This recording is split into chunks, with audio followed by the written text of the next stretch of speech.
బయట క్రిస్పీగా లోపల సాఫ్ట్గా ఉండే బాదుషాలు ఎలా చేయాలో నేను ఇంట్లోనే తయారు చేసి చూపించేస్తాను. ఫస్ట్ అయితే ఒక కప్పు మైదా పిండిని అయితే తీసుకొని జల్లించుకొని పక్కన పెట్టుకోవాలి.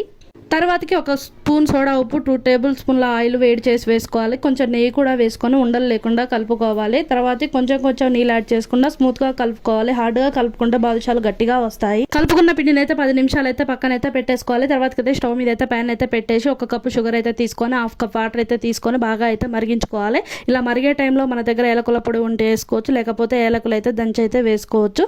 ఇంకా మనకి గులాబ్ జామ్ పాకం కంటే కొంచెం ముదురు పాకం అయితే రావాలి. ఈ కన్సిస్టెన్సీ వచ్చిన తర్వాత పక్కన అయితే పెట్టేసుకోవాలి.